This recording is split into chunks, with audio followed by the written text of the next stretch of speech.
Bom, pessoal, então nós vamos dar continuidade à parte das infecções do trato gastrointestinal, falando de outros enteropatógenos, né, que não são enterobactérias, que são os bacilos gram-negativos curvos. Aqui a gente entra em duas grandes famílias, aqui engloba o víbrio e aqui engloba o Campylobacter e o Helicobacter, tá? Então, nós vamos ver aquelas bactérias que são da morfologia dentro das espiraladas, né? Então, alguns representantes aí, ok? Bom, começando então pelo víbrio, dentro da família Vibrionaceae, nós temos 3 gêneros, Aeromonas, Plesiomonas e víbrio. Nós vamos ver o gênero víbrio. E dentro do gênero víbrio, então, nós temos algumas espécies, né, como essas que estão listadas. Nós vamos falar da Vibrio cholerae, né? Mas vejam que todas elas têm envolvimento com o trato gastrointestinal, tá? E algumas também estão relacionadas com contaminação de feridas e evolução para um quadro de sepse, ok? Bom, das espécies dentro do gênero Vibrio, né, em torno aí de 60 espécies, 10 apenas estão envolvidas com as infecções humanas, né? Então, parte daquelas que eu comentei com vocês. São bactérias que têm um crescimento bastante diferenciado, né? Porque apesar delas crescerem em ambientes, vamos dizer assim, bastante inóspitos, né, para elas não são bactérias fastidiosas, né? Então elas crescem em meio simples e numa escala de temperatura bastante ampla, né? Então a gente comentou lá das bactérias mesófilas, né? O víbrio ele se encaixaria aí nessa amplitude, tá? Apesar de terem uma distribuição normalmente relacionada à presença de sal, nós não precisamos adicionar, né, preparar um meio de cultura halofílico para que ela cresça. Então, os meios simples são suficientes para ter esse crescimento. A maioria das espécies patogênicas é halofílica, né? Tem uma preferência por sal. Vocês vão ver que o víbrio ele tem uma ligação de transmissão marítima, tá? Mas ele não é necessário, não é necessária a adição do sal para o crescimento nessas culturas, ok? São anaeróbios facultativos, toleram uma escala de pH tendenciando a alcalinidade, então de 6,5 a 9, né? De neutro a alcalino, e são suscetíveis à acidez estomacal. Aí vocês já devem estar se perguntando como é que a gente faz para ter uma infecção gastrointestinal por uma bactéria veiculada por alimentos e água, né? Vocês vão ver que o víbrio ele tem essa contaminação fecal-oral, né? E ele ser suscetível à acidez estomacal. Isso aqui, gente, tá relacionado com uma alteração do pH estomacal, tá? Então, para os indivíduos que têm infecção pelo víbrio, né, e essa infecção se desenvolve num quadro de doença, possivelmente eu já tenho uma alteração, né, nessa acidez, tá? Então, o indivíduo já não tem mais aquele padrão de acidez tão característico do líquido estomacal, né, dos fluidos estomacais, tá? Então, vejam, né, que o pH mínimo aí é 6,5, né? Então, máximo 6 aí ela toleraria e conseguiria permanecer, tá? Abaixo disso, não. Então, provavelmente são indivíduos que já têm uma mudança, uma predisposição, né, a essas alterações. Bom, é uma bactéria flagelada, né? Então, a gente viu várias fotos dela, né? Flagelo polar em uma das extremidades. E possuem vários piles que estão relacionados com adesão, e isso, então, vai ser um dos principais fatores de virulência. Como nós falamos, são gram-negativas, então possuem o LPS, e a sua caracterização é feita através do polissacarídeo O, né? presente nesse LPS. Então, já foi descrito mais de 140 sorogrupos dentro dessa bactéria, né? Esses sorogrupos, eles se distribuem de maneira desigual, né, do ponto de vista de prevalência, tá? Então, tem alguns sorogrupos que são mais específicos da América do Norte, né, da América do Sul, da Europa, da Ásia, tá? E a gente tem, então, uma prevalência mais específica aqui no Brasil. Então, aqui uma foto, né, do Vibrio cholerae. É uma foto de microscopia de varredura, então a gente observa que é um bacilo curvo, né? E apresenta apenas um flagelo em uma das extremidades, que nós chamamos então de monotríquio ou polar. Bom, isso aqui que eu queria comentar com vocês, né? O histórico um pouco das pandemias, né? Que estão em voga aí, mas aqui especificamente do víbrio, tá? Então vejam, o víbrio ele começou, né, causando grandes infecções na região das ilhas ali do Japão, tá? E depois ele evoluiu para a Ásia, né, e Europa, tá? Então a gente teve aí o início das pandemias acontecendo também no leste asiático. Depois, via marítima, né, essas pandemias elas vieram para a América do Sul, América Central, né, e América do Norte. Então, ali em 1965 a 66, a gente teve um grande trajeto aí de bactérias, né, por via marítima, tá? Que, após alguns anos, em 1970, disseminou pelas Américas, né, e também para os países mais a oeste, tá? Então, nós tivemos, né, grandes pandemias já causadas pelo víbrio. Hoje, as condições de saneamento básico são relativamente melhores em grande parte desses países, então, essas pandemias, elas foram controladas, né? A gente tem agora pequenos surtos, tá? Mas tudo isso foi evidenciado justamente por conta dessas pandemias, né? Então, tudo isso foi um investimento, né, devido a essas disseminações aí dessa bactéria. Como eu falei para vocês, na América Central e América do Sul, a gente tem uma prevalência maior do sorogrupo O1, tá? Então, nós tivemos algumas epidemias aqui, né, na nossa região, tá? Que aconteceram de 91 até 94 aproximadamente. Então, foram disseminações bem específicas, né, da bactéria, tá?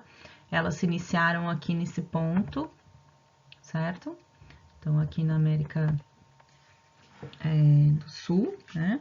E elas se distribuíram, então, para os países, inclusive para o Brasil, certo?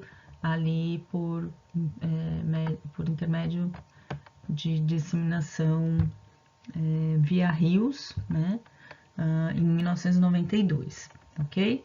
E dali, então, evoluiu, né, em 94 para um quadro mais marítimo, né, que avançou para a América Latina e América do Norte, tá?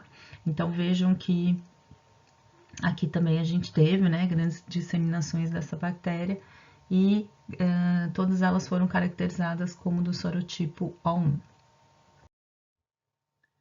No mundo hoje, tá, eu peguei esse dado no ano retrasado, era o dado mais atual, tá, gente? Apesar de ser do 2011, né? Então, era um dado mais atual que a gente tinha.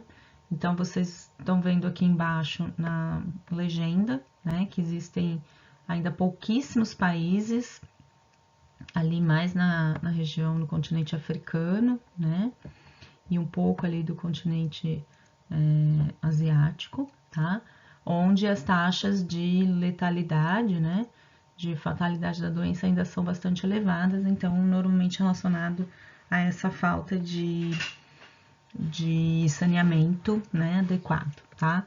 No Brasil, a gente não tem uma taxa elevada de 0 a 0,9%, né? E nos Estados Unidos, a gente ainda tem alguma coisa aí em torno de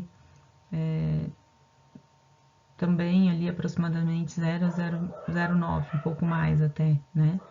Alcançando ali até 1%, tá?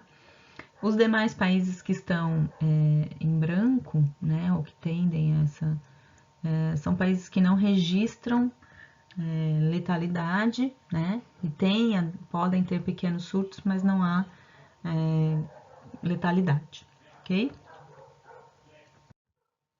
Na América Latina, esses mesmos dados, né, foram compilados, tá, para os países da América Latina, e a gente teve aí, né, alguns casos bastante elevados entre 91 e 92, que foram aquelas epidemias que eu comentei ali no mapa anterior, né? Depois de 93 em diante, isso foi bastante diminuir, né? Foi bastante clara a diminuição, tá? 98 a gente teve uma associação com muitas chuvas, né? Com muita problemas de inundações, então a América Latina teve um aumento, né? Mas depois teve alguns países aqui, se vocês olharem, ó, 2006, 2007, né? 2008 que chegou a zerar o número de casos, tá? E aqui é casos, tá, gente? Não é morte, tá? E em 2010, 2011 aumentou, né? Teve uma pequena mudança ali no sorogrupo, tá? Então, aumentou o número de casos porque a bactéria sofreu algumas variações antigênicas que acabaram gerando uma falha na imunidade, né, dos indivíduos e também associado a alguns padrões aí de encheias, né, de inundações que geraram terremotos, tal, né, que geraram então contaminação, né. Qualquer problema de desastres naturais, tá, gente, gera uma falha, né, no saneamento básico e com isso então a gente acaba tendo aumento nos números de casos. Isso também a gente vai falar mais para frente quando formos falar da leptospirose, né? Acontece de uma maneira semelhante, ok? Bom, então a gente vai falar um pouquinho dessa bactéria do ponto de vista microbiológico, né? Aqui está mostrando uma foto da coloração de Gram, né? Então a gente observa Gram negativo, né? Avermelhado, tá? E são bacilos mais encurvados. E aqui uma foto de microscopia eletrônica, a gente já tinha visto essa, mostrando então as características da célula bacteriana. Aqui mais uma também, né? Bom, a doença ela é causada pela presença da bactéria, né? Liberando uma toxina chamada toxina colérica, tá? Essa toxina colérica já foi caracterizada nos 140 sorogrupos, tá? Tanto do O1 até o O139. E ela é a grande causa das epidemias, né? Então, quando se caracterizou que essa bactéria liberava essa toxina, né, foi quando foi caracterizado então o grande perfil epidemiológico da doença, tá? O sorogrupo O1, ele ainda pode ser dividido, né, em 3 sorotipos, tá? Que eles deram um nome das cidades onde foi caracterizado, então cidades do Japão, né? Inaba, Ogawa e Kojima. E ainda podem ser divididos em 2 biotipos. O que é o biotipo? É a caracterização bioquímica, tá? Então, dentro do O1, que é um sorogrupo, eu tenho 3 sorotipos, que é a característica antigênica, e 2 biotipos, que é a característica bioquímica da bactéria, que é o clássico e o autor, tá? Esses 2 biotipos, eles apresentam diferenças morfológicas e fenotípicas, tá? Então, não tem muita diferença do ponto de vista genético, né? A sua caracterização não compõe uma outra espécie bacteriana, certo? Então, a gente vai classificar apenas um comportamento bioquímico, que é o que classifica, que é o que gera, então, essa divisão, tá? Essas bactérias, elas têm uma baixa resistência ao calor, a desinfetantes e a dessecação. Então, vejam, elas precisam obrigatoriamente de água, né? Elas precisam que haja uma temperatura mais amena, tá? E uma falha no saneamento, tá? Então, assim, ó, temperatura interfere, a presença de disseminação via água, né? O mais importante, e o uso de desinfetantes, né? Então, uma falha aí no saneamento, né? Uma falha aí nas condições adequadas de higiene faz com que surjam, então, as epidemias ou grandes pandemias, tá? Eu já adiantei aqui para vocês a questão do tratamento, né? Mas, na verdade, a gente vai falar depois ali, mais no final da apresentação, que no caso da cólera, a gente tem que pensar em duas questões. Primeiro, se o paciente tem a infecção, né? Então, eu tenho que lançar mão de antibióticos para reduzir essa carga bacteriana que ele apresenta, mas só a redução da carga bacteriana não é suficiente. Por quê? Porque a bactéria tem a toxina colérica. E essa toxina colérica, né, que é uma exotoxina, ela vai estar atuando mesmo que eu elimine a bactéria, certo? Então, eu preciso também agir, né, de uma maneira para conter a ação dessa toxina no organismo, mesmo que eu não haja diretamente na toxina, mas prevenindo seus efeitos no organismo, tá? Então, para isso, eu tenho que associar os antibióticos, que aqui estão listados os mais comumente utilizados, associado a isso, a hidratação, né? Então, lá nas enterobactérias, vocês viram que uma das principais formas de tratamento para grande parte das infecções por elas é a hidratação, tá? E aqui, normalmente está associado com uma hidratação mais endovenosa, porque o sintoma, né, de desidratação, ele é muito rápido, tá? Ele evolui de uma maneira muito rápida e o paciente pode morrer por conta da desidratação, né? Então, às vezes, elimina a bactéria, mata a bactéria com esses antibióticos, mas a desidratação que acaba causando a grande parte das mortes, né, por essa infecção. Bom, eu coloquei aqui para vocês uma tabelinha para mostrar os fatores de virulência, né? Então, a gente vai explicar um pouquinho mais da toxina colérica, tá? Que é a toxina que induz o que a gente chama de hipersecreção, né, celular. Mas nós temos outras toxinas também, ou outros fatores, né, associados. Nós temos uma proteína nas fímbrias, né, ou no pílix, chamada de TCP, que ela causa, então, a aderência, né, na mucosa intestinal, tá? Nós temos uma enterotoxina, tá, que é liberada principalmente ali na porção final do estômago, né, começo do intestino delgado. Nós temos a toxina da zona oclusiva, que aumenta a permeabilidade intestinal, então ela vai estar associada, né, à toxina colérica, tá? Nós temos o fator de colonização, que melhora essa aderência da bactéria, mesmo quando há uma grande secreção de eletrólitos.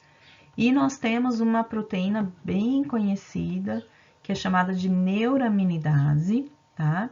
E essa neuraminidase, ela aumenta os sítios de ligação, né, nas células, para a toxina colérica. Então, na verdade, a neuraminidase, ela é liberada antes, né, da toxina colérica, tá? Ela aumenta, então, a exposição dessas moléculas de ligação, e a toxina colérica, então, se liga, penetra na célula e consegue fazer o efeito, então, da hipersecreção, tá? Se a neuraminidase não agir, eu posso ter mesmo assim o efeito da toxina colérica, porém, com a ação da neuraminidase, eu tenho uma potencialização desse efeito, tá certo? Bom, Então, aqui para mostrar para vocês um experimento que foi realizado, né, mostrando a mucosa do intestino, tá? Aqui são as bactérias que foram utilizadas, né, a Vibrio cholerae. Aqui é o aspecto ali microscópico das velocidades intestinais. E aqui após a infecção por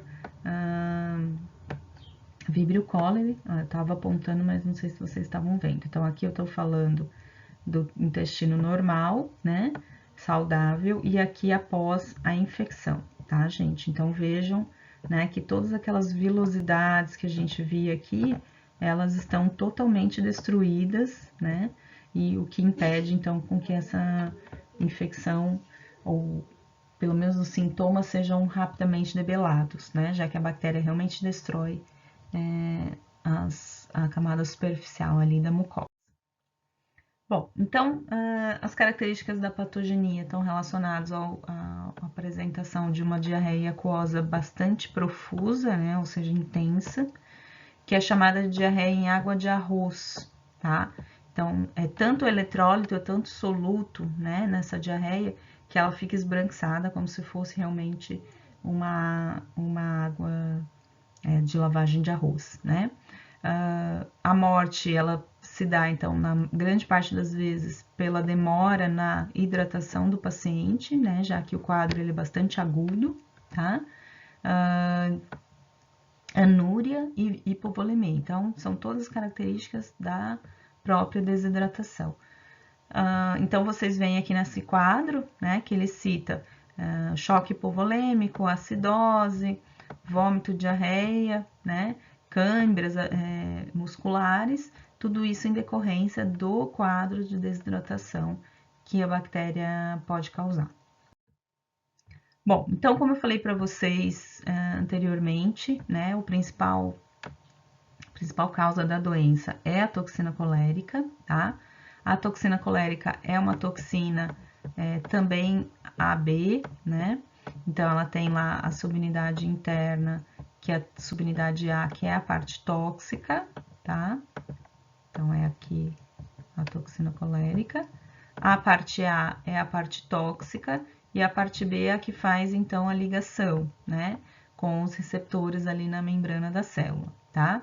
Então, a toxina, ela se liga, né? Com esses receptores ali, com as moléculas de adesão. E ela libera, né, como vocês estão vendo aqui, a subunidade A, né? Essa subunidade A entra em contato com a nossa membrana, tá? Na membrana ela é quebrada, né, em A1 e A2, como vocês estão vendo aqui. A parte A1 ela não consegue penetrar dentro da célula, tá? Então ela vai se ligar a uma proteína, né, uma adenilato ciclase, que está ali na superfície, tá? E aí ela vai interferir com a ativação, né, dessa bomba aqui, ó. Então, está dizendo aqui, ribosilação da ADP, né, da proteína G, da adenilato ciclase, que inativa, então, a GTPase, induzindo a ativação da adenilato ciclase. Então, eu começo a ter um processo de secreção ativa da célula, né, dos solutos de dentro dela. Então, eu tenho sódio, potássio, cloro, bicarbonato e água, todos esses componentes ativamente sendo bombeados para fora, tá? Imaginem vocês, além de eu ter uma alteração na célula que está causando a infecção, e isso aqui nós vimos também na espécie de E. coli, né, nos patotipos da E. coli. Então, além de eu ter uma alteração na absorção, né, de água e de nutrientes do bolo fecal, né, a gente ainda tem uma hipersecreção, então, dessa célula, o que causa, então, essa diarreia profusa que eu comentei com vocês, tá? Eu coloquei aqui um dos últimos surtos, né, bastante divulgados na mídia, que foi no Haiti. Então, a gente vê aqui as pessoas sendo atendidas no meio da rua, né, as ambulâncias atendendo, tá? Montando, na foto aqui embaixo, né, montando um improvisado, né, as macas no meio das ruas, né, para atender essas crianças desidratadas que estavam, então, morrendo, né, por causa da cólera, tá? Então, esse último surto do Haiti foi o mais importante que aconteceu e foi um dos que mais foi divulgado, né, porque a mídia aí já estava mais atenta a essas situações. Bom, como é que eu faço para fazer diagnóstico, tá? O material coletado para diagnóstico laboratorial pode ser fezes, pode ser o conteúdo dos vômitos, né? Ou eu posso fazer um suave retal, tá? Eu posso fazer diretamente a semeadura desse suave, né, dessa amostra, em meio chamado TCBS, que é um meio específico para crescimento de víbrio, tá? Ou eu posso realizar o transporte dessa amostra para um laboratório específico em água peptonada, tá? Então, se eu tenho uma condição mais ruim, né, de coleta desse material, o paciente não está hospitalizado, né, ele está num ambiente mais fora do ambiente hospitalar, então eu vou colocar a amostra no meio de transporte, tá? E aí, no caso aqui, a água peptonada seria o meio de transporte para ela. Outra forma de coletar esse material também, tá? E que pode ajudar em alguns casos, mas depende aí do laboratório, não é possível ter, é esse meio aqui chamado de Carey-Blair. Esse meio é um meio também específico, mas é um meio mais caro, porque ele já identifica as espécies, tá? Ele já faz um diferencial, né? Um meio diferencial, tá? Então, eu vou pegar um papel umedecido, né? Um papel filtro umedecido nas fezes e vou semear nesse meio aqui, tá? E depois passar para o TCBS. Então, de qualquer forma, né? A gente vai ter o crescimento aí em TCBS, da mesma maneira ali, tá?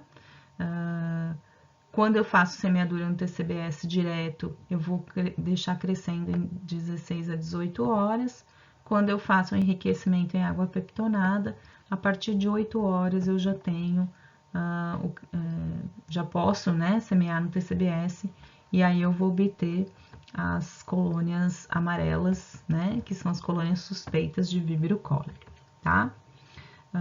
Associado a isso, eu posso fazer, então, coletar essas colônias, né? E aí fazer a identificação bioquímica, então a questão lá dos biotipos, né? Ou a aglutinação com antissoro O1, para ter certeza se é um sorogrupo O1, né? Ou eu posso pesquisar a toxina, tá, gente? A toxina ela é pesquisada por uma técnica chamada de ELISA, né? Que é um método imunológico, tá?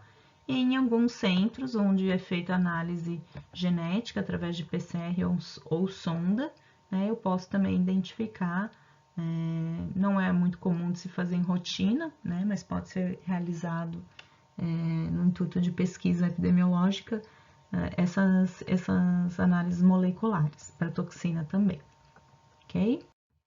Bom, aqui é o meio TCBS, tá, gente? Então, as colônias amarelinhas que vocês estão vendo aqui, né? São as colônias suspeitas, tá? Que são a Vibrio cholerae, né? Aqui embaixo tá escrito. E o que tá em verde é uma outra espécie chamada Vibrio parahemolíticos, tá? Essa espécie de Vibrio parahemolíticos, ela também pode causar uma infecção do trato gastrointestinal, né? Uma alteração, mas ela não é tão grave como a cólera. Bom, agora a gente vai partir para a família Campylobacteriaceae, né? Dentro dessa família nós temos o gênero Campylobacter, né? Onde se encontra o Campylobacter jejuni, o coli e o fetus. E o gênero Helicobacter, onde vai estar o Helicobacter pylori, que antigamente era chamado de Campylobacter pylorides e Campylobacter pylori, né? Ele foi padronizado. Nós temos também outras espécies de Helicobacter, né? Fenelide, cianide, hepáticos e bilis, tá? Essas espécies são bem raras, mas elas também podem causar infecção no trato gastrointestinal, né? E podem acontecer também em animais, tá? Então, não são espécies específicas do humano, tá? Então, quais delas a gente vai comentar? A gente vai comentar do Campylobacter jejuni, tá? E do Helicobacter pylori. Tive que selecionar aí algumas para a gente falar, né? Para não ficar muito extenso. Então, vamos começar pelo Campylobacter, né? Aqui tem uma foto de microscopia eletrônica lindíssima, né? Dessa bactéria. Então, já começa a ver o espiralado aqui, né? Como vocês estão vendo aqui nessa célula, o contorno dela, tá? A gente já começa a ver o aparecimento dos espirais, tá? Essas células espiraladas são formato de bastão, né? Ou também conhecido como bastonete. E elas estão presentes numa que eles chamam de superfamília RNA, tá? Que é a caracterização do seu RNA do mesmo grupo, tá? Então, nós temos uma baixa taxa de guanina mais citosina no DNA, então é um DNA que tem uma fraca proteção, vamos dizer assim, né? São bactérias incapazes de fermentar ou oxidar carboidratos, então a gente não tem como fazer aqueles testes fermentativos, né, que nós comentamos para as enterobactérias, porque elas não possuem essa capacidade, e são bactérias que têm um crescimento necessariamente microaerófilo, né? Então a gente não tinha visto ainda nenhuma dessas, todas elas aeróbias ou anaeróbias, né? Mas essa daqui, ela é uma das espécies de importância médica que nós precisamos colocar para crescer num ambiente com baixa tensão de oxigênio. Ele precisa estar presente, porém numa concentração diminuída. Bom, como eu comentei com vocês antes, né? Eu tinha falado bastonete, né? Por que bastonete? Normalmente o termo bastonete está relacionado com células bacterianas bastante curtas, tá? Então, quando eu falo pequenos bastonetes, né? Eu já tenho uma ideia de que o negócio é bem curtinho mesmo, tá? Então, é um bacilo, mas é um bacilo curto, tá? E é tão pequeno que ele é considerado como não filtrável. Então, a transmissão aqui, né, ela preocupa bastante, inclusive, porque uma das formas mais importantes de descontaminação de água, por exemplo, é o uso de filtros, né? E para essa bactéria a gente não teria essa possibilidade, ela não é um agente filtrável, tá? Também apresenta formato de vírgula, né, mais espiralado um pouquinho, e um flagelo polar, tá? Então, tem que ter um baixo concentração de oxigênio, né, microaerófila, certo? E o crescimento ótimo dela é 42 graus. Então, vejam, já mudou um pouquinho aí do padrão que a gente estava acostumado a ver, que é em torno de 37, né, graus para a maioria das espécies que nós tentamos isolar laboratorialmente. Dentro desse gênero, nós temos 16 espécies, tá? Todas elas relacionadas com gastroenterites e sepse. Como eu falei para vocês, a gente vai comentar mais do Campylobacter jejuni, né? Que é a causa mais comum dentro desse gênero de gastroenterite bacteriana. E seguida aí do Campylobacter coli, que acomete de 2 a 5% dos casos de infecção por Campylobacter. O Campylobacter fetus, ele já está relacionado com um quadro mais sistêmico, né? Então, a gente observa aqui bacteremia, tromboflebite, artrite, aborto, meningite, né? Então, um quadro mais espalhado e o nome já dá uma ideia que normalmente vai cometer as puérperas e os neonatos, tá?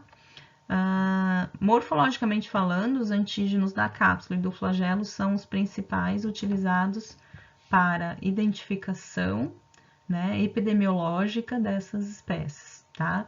Então, se observa se há variação nesses dois antígenos e classifica a bactéria. Então, aqui uma foto de microscopia óptica, né, mostrando os bacilos gram-negativos, os bastonetes. E aqui a gente vai falar efetivamente do Campylobacter jejuni, né, que é o principal gênero aí principal espécie dentro desse gênero. Bom, quais fatores de virulência então vão tornar, né, essa bactéria tão patogênica? está relacionado com a adesina, com as enzimas citolíticas e com algumas enterotoxinas, tá? Mesma coisa que nós vimos pro víbrio, olha lá, não resistem a ácidos gástricos, tá? Então, eu vou ter um quadro de predisposição, né, do paciente já para essas infecções, ok? São bactérias normalmente oportunistas, então eu vou ter um sistema imune também abalado aí nesse momento. Nas regiões que são endêmicas de disseminação da bactéria, os pacientes podem apresentar já anticorpos pré-formados, né, específicos contra a doença, contra a infecção, e aí a gente apresenta quadros de doenças menos graves, né, doenças mais leves, tá? Como é que funciona a campilobacteriose, tá? É uma doença, então, gastrointestinal, ela vai se aderir à mucosa do jejuno, né? E vai tornar essa mucosa lesionada, formando úlceras, né? Que geram um quadro inflamatório com edema e presença de sangue, tá? Quando se faz uma biópsia desse local, dessa região, né? Pode aparecer, então, abscessos glandulares e o influxo inflamatório compatível, né, com a invasão bacteriana, tá? Então, esse influxo inflamatório é o que vai causar grande parte dos sintomas de dor, né, e de procura para atendimento médico dessa infecção. Bom, então ele é considerado um enteropatógeno, a gente já falou das diferenças, né, de enterobactéria para enteropatógeno.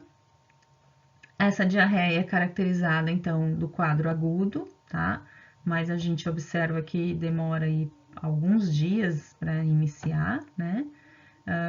Do tipo toxina alimentar, né? Então, ela vai liberar essas toxinas no alimento ou o alimento vai estar contaminado com a bactéria e aí a gente vai ingerir, tá? Então, vai causar uma doença inflamatória intestinal com um mecanismo de invasão bastante profundo, né? O aparecimento de diarreia e posteriormente a presença de sangue e muco nessas fezes e devido à sua invasão tecidual, ela chega a causar então um quadro de linfadenite mesentérica. Essa linfadenite mesentérica, ela pode evoluir para um quadro de bacteremia, né? Então a gente vai ter aí uma evolução bastante importante, né? Para que a gente possa impedir isso através do diagnóstico precoce, né, o mais precoce possível, identificação correta desse micro-organismo e tratamento desse paciente. Bom, então nessa figurinha vocês conseguem ver mais ou menos a trajetória da bactéria, né, a partir do momento que a gente se contamina no alimento ou na água, tá? Essa bactéria ela vai penetrar pelas camadas mais superficiais ali da nossa mucosa, atravessar o epitélio intestinal, né? E como ela é uma bactéria bastante inflamatória, então as células de defesa chegam ali, né? Que tem neutrófilo, célula dendrítica e macrófago, e elas vão então acabar identificando, né, essas bactérias e tentando eliminá-las, tá? Nessa tentativa de eliminação, são liberados vários fatores inflamatórios, né? Então, citocinas, ativação da resposta TH1 específica, ok? Essas citocinas, então, vão promover um recrutamento maior de células para o tecido, por isso ali eu comentei ali atrás o infiltrado inflamatório, né? Infiltrado de células, tá? E isso vai comprometer mais ainda o quadro de diarreia, né? E dor e sinais inflamatórios nesse paciente, certo? Então, nós temos aí, né, um quadro de gastroenterite evoluindo, né, para uma infecção mais do trato gastrointestinal, mas intestino, né? Delgado, tá bom? Então, ela acaba já causando a lesão ali no comecinho do intestino delgado. Então, os sintomas mais comuns da doença vão estar relacionados aos quadros mais agudos, né? Diarreia, febre, dor abdominal, náuseas. E, eventualmente, essa doença ela pode se agravar, né? Se ela for disseminada, causando, então, um quadro de sepse e algumas complicações, como a síndrome de Guillain-Barré, as meningites, as infecções urinárias, muito raramente, tá? e a artrite reativa, que seria então um quadro de consequência, né, da sepse, né, de disseminação da bactéria pelo sangue, tá certo? Então, mais uma fotinho aí para mostrar, e não o Campylobacter, né? Então, já vemos ali uma curvatura maior, o flagelo, né? Então, dá para ver mais detalhes. Agora a gente vai falar do Helicobacter. O Helicobacter é uma bactéria bastante temida, né? Do ponto de vista de infecção, porque é uma bactéria hoje que está associada, né? Claramente associada com câncer gástrico, tá? Então, a gente observa uma relação bem interessante de colonização precoce, né, ou tardia dessa bactéria e incidência desses quadros de infecção. Então, os autores dizem o seguinte, que nos países em desenvolvimento, como é o caso do Brasil, que vocês estão vendo aqui, e outros, né, onde apresenta uma taxa maior aqui de incidência de câncer, tá? Existe uma colonização mais precoce da bactéria, então a gente teria uma contaminação por ela na fase infantil, né, ou jovem, tá? O que levaria, então, a essa alta incidência de úlceras, né, e uma taxa elevada de câncer, tá? Então, a bactéria, ela se instala, permanece por mais tempo no organismo fazendo simbiose, né, torna-se, entre aspas, comum ao sistema imunológico, né? Então, ela passa a ser parte da microbiota normal. E nas condições de oportunismo, né, de baixa do sistema imunológico, de alterações do pH estomacal, aí ela incide, né, como uma bactéria oportunista mesmo, né? Esse é o termo correto, oportunista. Então, ela tem uma elevada incidência e uma taxa de câncer elevada, porque a gente sabe que o câncer, ele muitas vezes gera mutações, né, nas células e às vezes essas mutações são lentas, tá?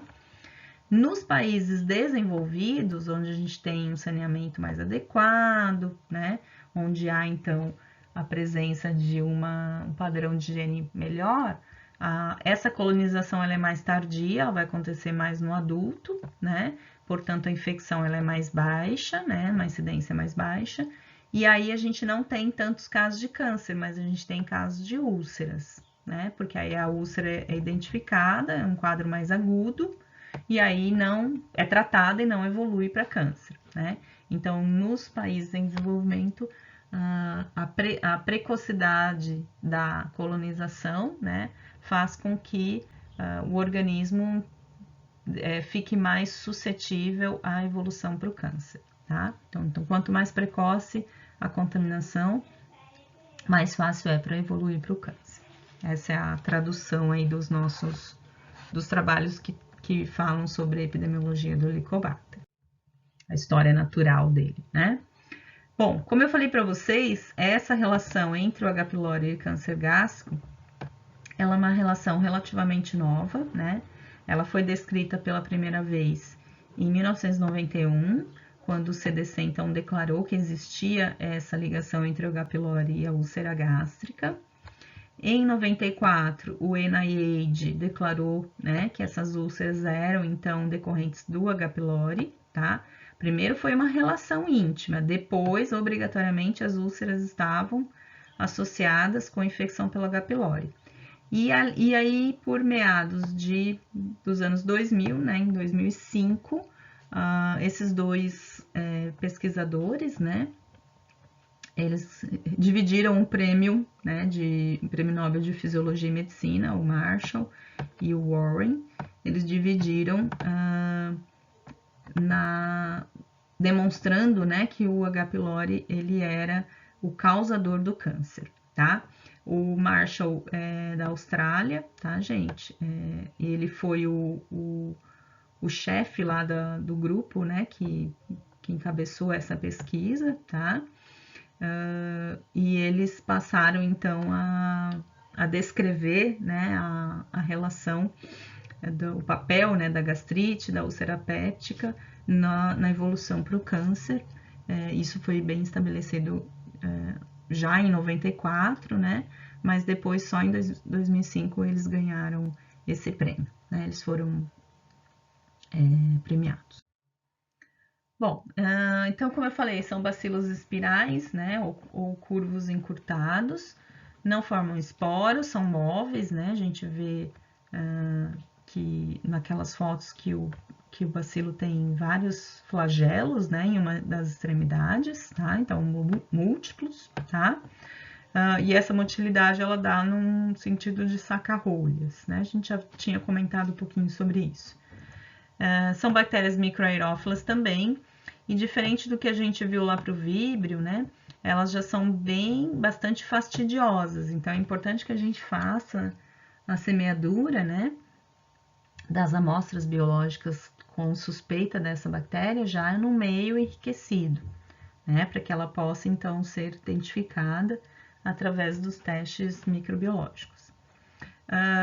O paciente que apresenta essa bactéria, ele se torna um reservatório entérico, tá? Então, qualquer indivíduo, né? Não digo só o homem, tá?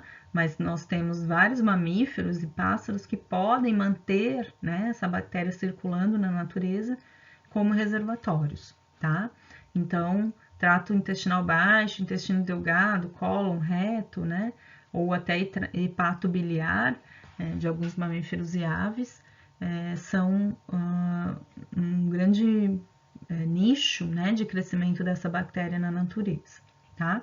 Então, H. pylori já, como eu falei, foi comprovadamente associado com gastrite, né, úlceras pépticas, adenocarcinoma gástrico e linfoma de células B do malte, né, que é aquele tecido linfóide associado a mucosas, tá?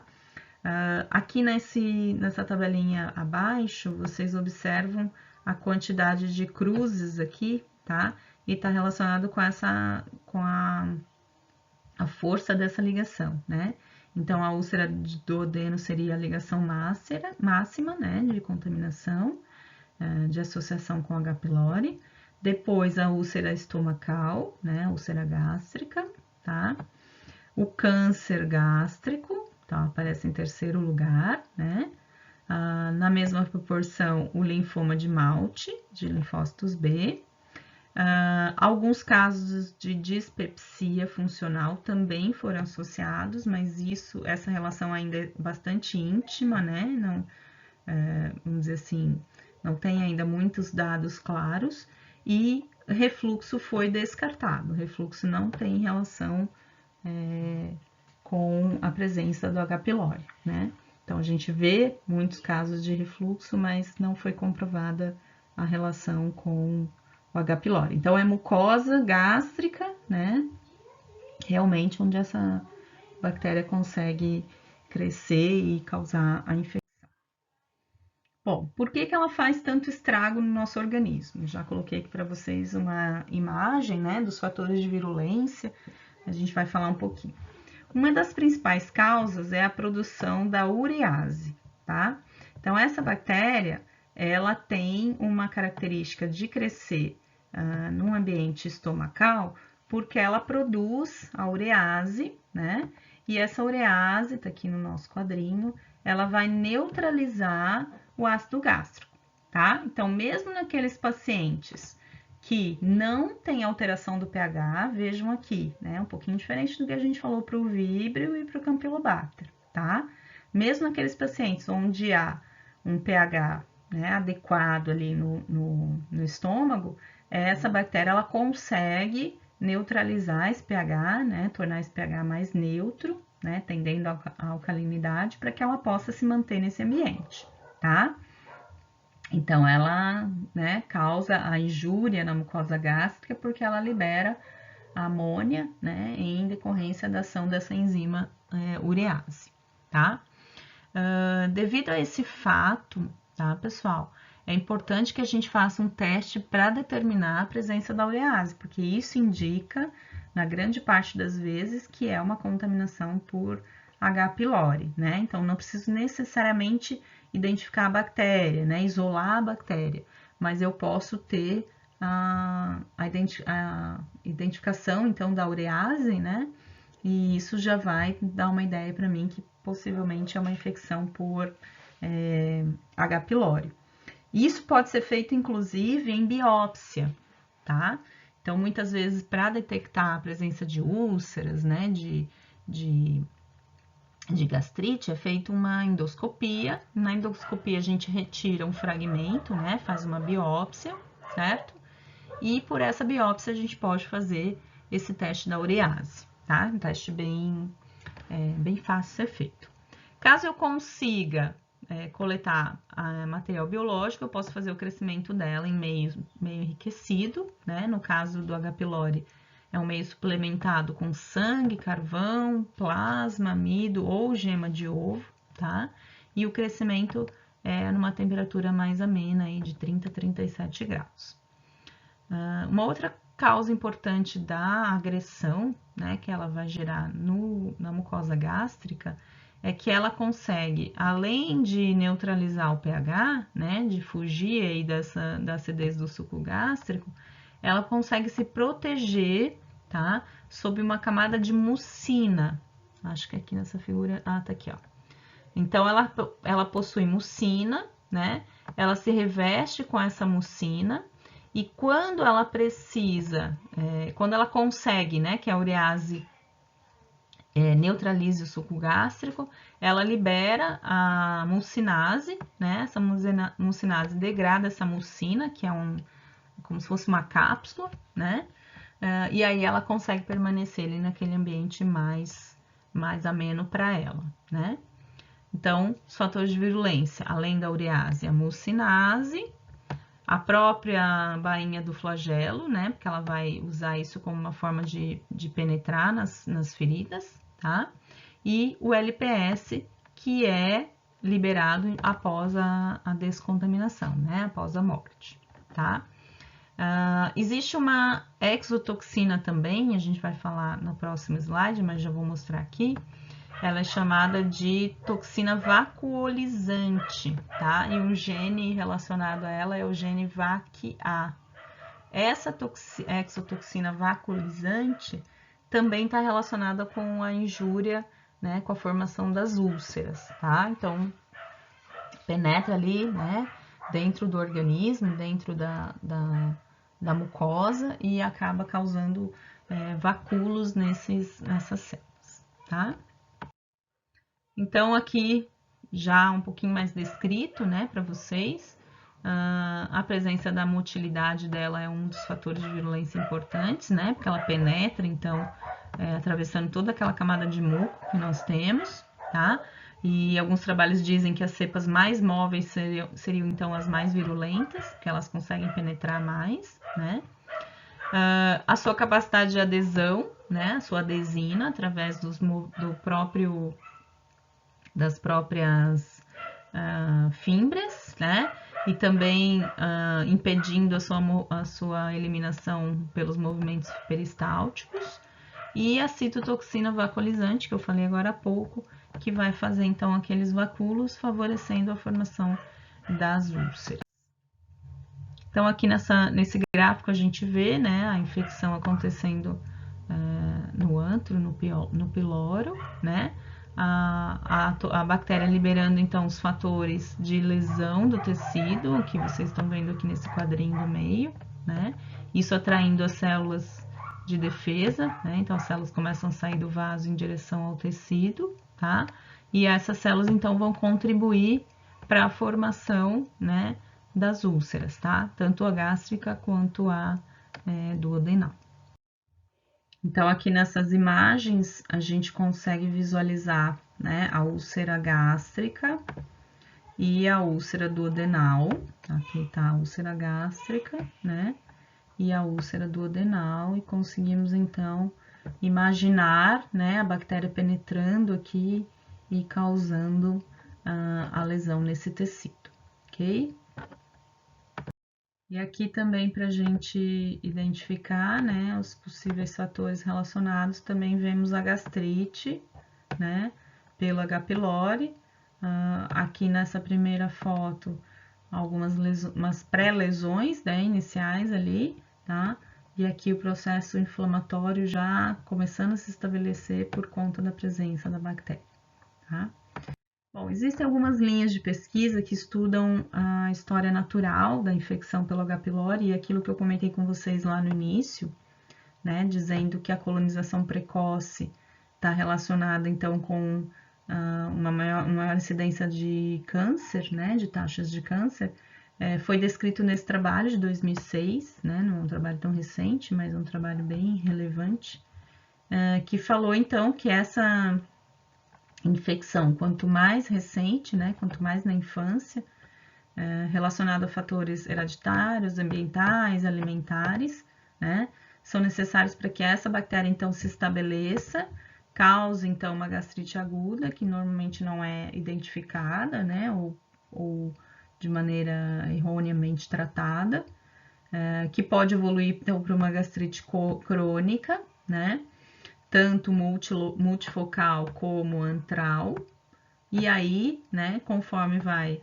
amadurecendo, a imunidade vai se tornando menos ativa contra essa bactéria e vai aparecendo, então, as evoluções mais indesejadas, né? Então, a úlcera, o câncer, né? E o linfoma, tá? Então, esse trabalho, ele traz esse infográfico, né? Mostrando essa relação que é o que se aceita hoje a respeito do H. pylori.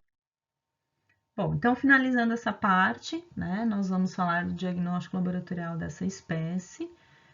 Como eu falei para vocês, é muito importante que a gente identifique as lesões e juntamente com elas se faça o diagnóstico laboratorial, né? E um dos testes mais importantes de ser realizado é o teste da urease. Eu já vou mostrar para vocês um kitzinho que se utiliza, né?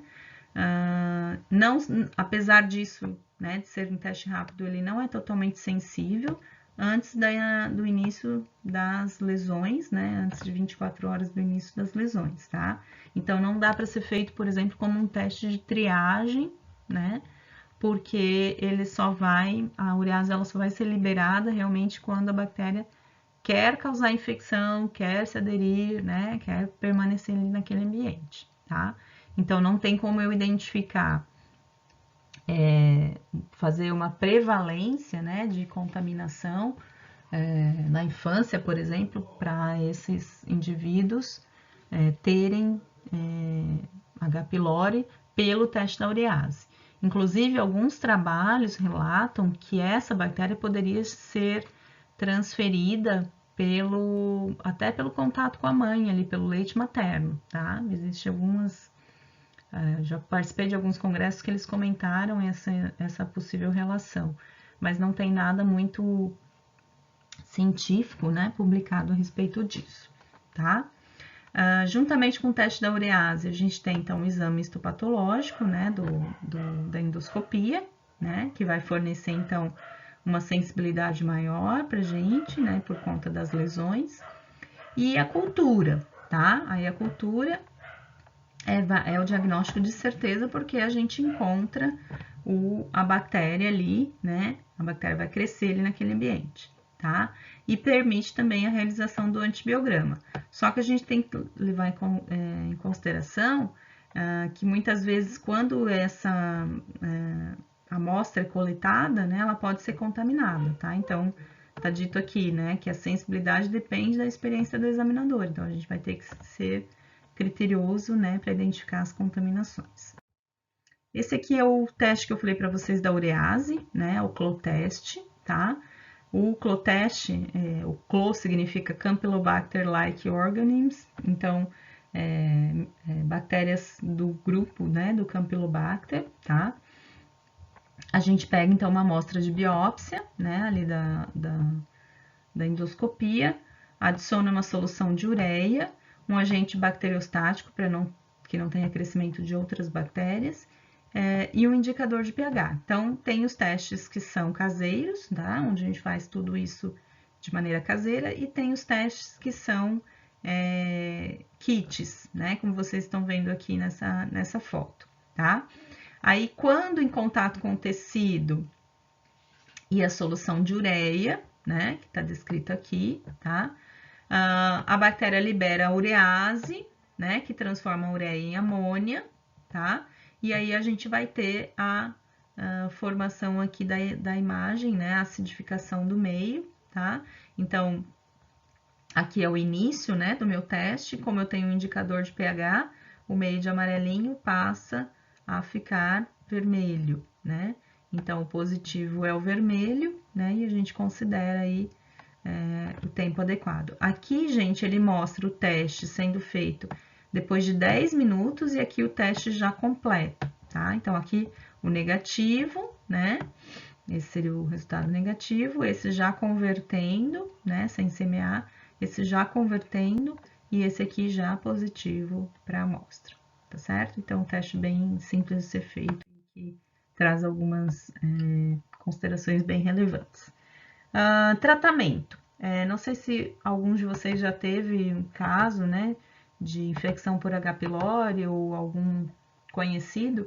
O tratamento para H. pylori é um tratamento bastante rígido, prolongado, né, porque a gente tem um risco aí grande de contaminação, de contaminação não, de evolução para câncer, né, e para casos mais neoplásicos, então a gente tem que tratar de uma maneira correta, mas ao mesmo tempo, pelo fato de ser um tratamento prolongado e a gente já ter, né, uma mucosa danificada, nós precisamos usar um protetor de mucosa, tá? Então, normalmente se utiliza o bismuto ou o omeprazol e se faz um esquema de 2 antibióticos, tá? Então, eu vou usar amoxicilina ou metronidazol ou amoxicilina mais tetraciclina, ou em último caso, né, se o paciente já fez uso desses dois, já tem um padrão de resistência, aí a claritromicina com o metronidazol, tá? Então, é um esquema tríplice porque usa um protetor de mucosa e 2 antibióticos, tá? Um protetor de mucosa e 2 antibióticos. E normalmente se usa isso de 10 a 14 dias, tá? Então, é um tratamento prolongado, podendo até evoluir para 21 dias, né, eventualmente, tá? Porque eu preciso realmente ter uma eliminação completa dessa bactéria da minha mucosa intestinal e, com isso, evitar que o paciente evolua para câncer, certo? Então, um tratamento um pouquinho diferenciado aí do que a gente comentou, né? E obrigatório quando se há identificação do H. pylori.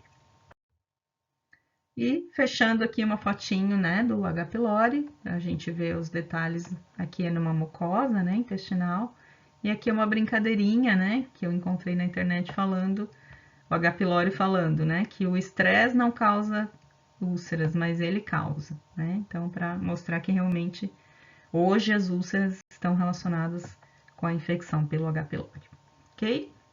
E fechamos essa parte, então, das infecções do trato gastrointestinal.